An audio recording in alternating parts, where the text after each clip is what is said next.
চলো দেখে নিয়ে যাক আমার জন্মদিনে কি করলাম। রাধে রাধে, কেমন আছো তোমরা? দিনটা ছিল 19শে ফেব্রুয়ারি, আমার জন্মদিন। সকাল থেকে আমার কোনো কাজ ছিল না, সন্ধ্যের দিকে আমি রেডি হয়ে গেছিলাম আর সূর্য যাবে বাজার, তার জন্য একটা ভিডিও করলাম। তো সেদিন সন্ধ্যের সময় আহারে ছোট্ট করে সেলিব্রেশন হয়েছে। ডেকোরেশন তো দেখতেই পাচ্ছ, অসাধারণ হয়েছে। তারপরে আমার ভিডিও কন্টিনিউ করা হয়নি। দেখা হচ্ছে পরের দিন, মানে 20 তারিখে রেস্টুরেন্টে এসেছি খাবার নিয়ে যাওয়ার জন্য, কারণ বাড়িতেই ছোট্ট করে সেলিব্রেশন হবে। বাড়িতে বেকার থাকতে কি বাইরে থেকে কেক আনবো?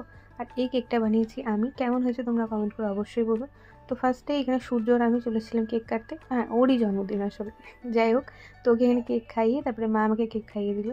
তারপরে সবাই বসে পড়লো আস্তে আস্তে খাওয়ার জন্যে। রানী আর সোনিয়া চলে গেছিলো বাড়ি। নূপুর, উর্মি আর দেবরিনা ছিল, অনেকক্ষণ ধরে গল্প আড্ডা করলাম। আর কি গিফটস পেয়েছি সেগুলো আমরা আলাদা একটা ব্লগে দেখাই। আর পরের দিন সূর্য আমাকে একটা ছোট্ট কিউট চাবি রিং আর এই চকলেটটা দিল। যাই হোক, তো তারপরে চলে গেছিলাম কলেজে, কিছু কাজ ছিল। আর আমাদের কলেজে এই সামনেটা এত সুন্দর হয়েছে, বসন্ত চলে এসেছে এটার প্রমাণ। নুপুরের ভাইয়ের জন্মদিন ছিল, তো একটা ক্রিকেট থিমের একটা কেক বলেছিল। রিসেন্ট আমি বিস্কফের কেকও বানিয়েছি, সেটার অর্ডার ছিল কিছুটা।